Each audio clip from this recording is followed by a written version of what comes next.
Welcome back to Caleb Chicken Pastures. If you followed the channel for a while, you've probably known that we usually do mostly short videos, unscripted. This is just what's going on around our farm on a daily basis. Well, today I'm excited to do a full unboxing and setup of the new Brinsea 56 Full Connect Incubator. If you followed us for a while, you've probably seen our other Brinsea incubator. It's actually still running over here in the corner, and you can hear it turning right now.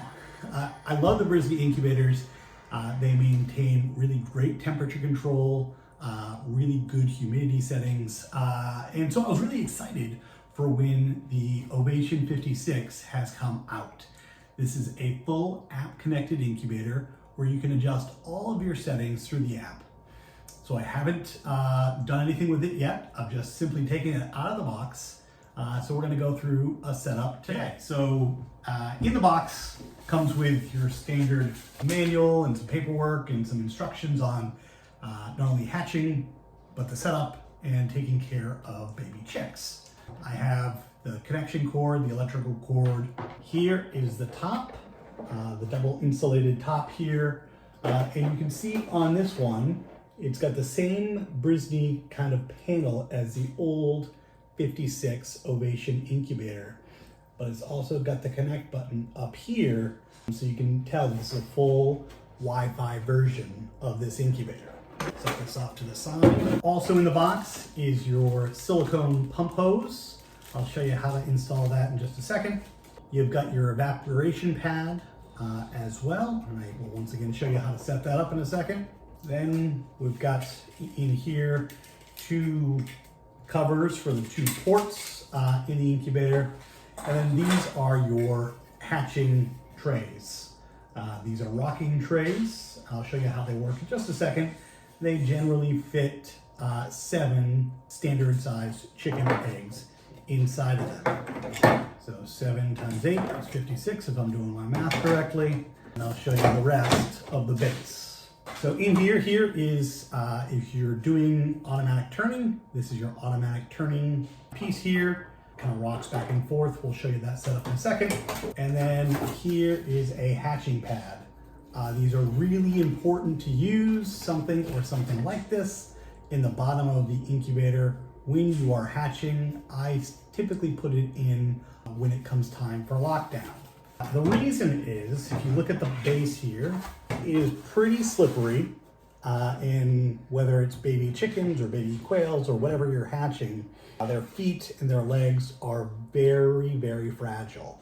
So they can very easily slip on this and cause splayed legs or other problems. So I make sure to put that hatching pad in at lockdown.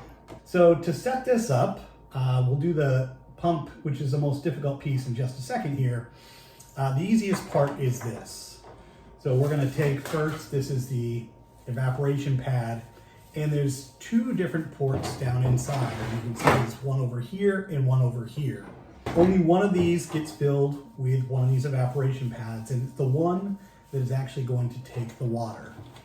And so if you are looking at this with the turner towards the back, it'll be the one on the right. And when you put your top on, you'll see that where the water drops out of is where this evaporation pad is going to go. You take one of your connectors, put it down over the top. I find it particularly difficult to get it to lay down perfectly flat and stay there. That's okay. As long as it sits on top, that's all right. And this other one just sits on the opposite side. You take your hatching trays. Make sure that if you're using automatic turning, that they are set in place on this rocker specifically and on the other side. So you can see when I turn it, that black tray is rocking. And I'll make sure to set the rest of these up as well, just so you can see what it's like when it's fully. Now, most of my hatching is done for the year, but I was so excited to try this that I think I'm gonna do one more hatch. And at this time, I've got actually this last hatch going for a customer inside of my old 56 right now. And I say old, it's not that old, it's working great, but I've got that in there now. And what I'm gonna do is my gold death layer flock, I've got a new rooster, so I'm gonna add some genetic diversity to that flock by using him this year. I've had him in there about 3 weeks now, so I know that the eggs are his, or the babies would be his, so I'm probably gonna do a hatch there so we can add some diversity to our flock. Okay, so these are set down correctly, and so you can see that when we turn this and we rock this, and the machine will do it automatically for you, these rock as well. Let's set up the top. So if we're looking at the top here, we've got this right here, this single screw, and inside of that is just a little manipulation you need to do to the pump, the water pump. It's actually not the water pump we're doing any manipulation to, it's simply the hose. So I'm going to take just a standard screwdriver, take that screw off the top. I hope that you can see this all right, but you can see this silicone tube right here and this little mechanism right here. That's the pump, and all you need to do here is first just wrap it around that mechanism and bring it to the other side and latch it down in place. That way when the pump turns, it's going to draw water from whatever vessel you have the remainder of the hose connected. So now we're going to take our silicone hose. You can cut this to length if you'd like. I'm not going to cut it to length just now. I'm just going to connect it first and cut it to length later. So I'm going to turn this, and hopefully you see this connection here, right here. And it's a friction fit. Okay, so you can see, got the tube connected there. It's just a friction fit. One thing you want to check, and that's what I just did now, was check these two connections as well, that they're nice and tight. Sometimes, so this comes pre-connected, but sometimes that hose loosens over time. So you might need to cut a little piece of this silicone tubing just to make sure it's on there nice and tight.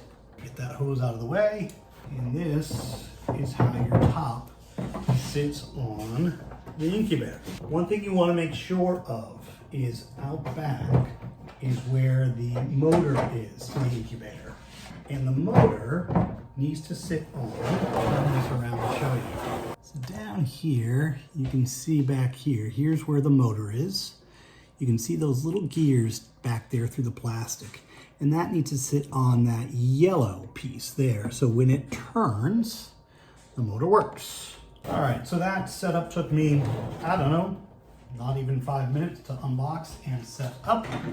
We've got the incubation, we just got the cord here, and the cord goes in the back of the incubator.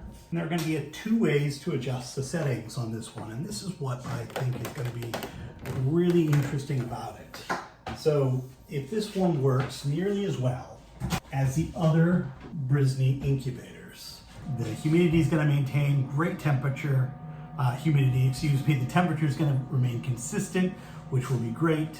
The thing that I'm excited to add is the ability to adjust the settings, whether it be the turning intervals, whether it be the humidity, whether it be the temperature, while on the go. The reason I like that so much is, well, the Brinsea incubators, first of all, are really consistent as far as temperature, but I always have an extra external thermometer and hydrometer, that I keep inside of the incubators, just to make sure the temperature and humidity is what the machine says it is. So if there's ever an adjustment that needs to be made and you're not at home, you can do that on the go. Okay, so here's the app, and you can see no devices are connected. This is the first time I'm using it, so I'm going to hit the plus, and I'm going to configure Wi-Fi. So it tells you all about the permissions. They need the location services to find networks on your Wi-Fi. They need permission to connect to your local Wi-Fi, and they need camera permission because they're going to scan a QR code. So we're going to continue there. We're only going to allow use the location while using the app, and we're going to continue. Okay, so I had to scan the QR code. I had to put the incubator into setup mode, which it gave you very easy instructions on the screen how to do that. And now we have successfully connected the incubator. So let's go in and look at the app. So you can see dashboard right on front, 21 days remaining. Now we obviously haven't started anything yet, so we can reset that if we want to. And we can also adjust the number of days remaining. For instance, I may take some eggs from my other incubator that have started just a few days ago, and I could change that down to 18 days remaining. Set that if you're going to use this as a hatcher. We got the temperature at 99.3 degrees, so this has been running for maybe 5 minutes, so it's already almost up to temperature. Humidity is at 39 degrees. I had set it at 45. Now I don't have any water connected to it yet, so that's a reason why the humidity isn't quite there. So let's take a look at the humidity setting. So we can change the humidity if we wanted to.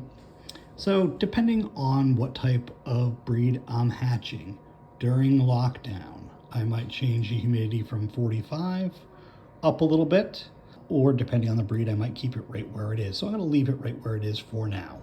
It also has a low humidity alarm. At what humidity do you want to be notified if you run out of water, for example, or if the humidity drops too low? I'd like to keep it around 10%. It allows a little bit of variation. Now this machine, unless there's a blockage or the pump stops working or something, it will never get down to 10%. So normally that's an indicator that maybe you ran out of water. We'll go back. Obviously you can adjust the temperature if you wanted to. I have it in Fahrenheit. I did that on the machine. Got 99.5, and then you get a high and a low temperature alarm. So I like to be notified if it gets above maybe 102.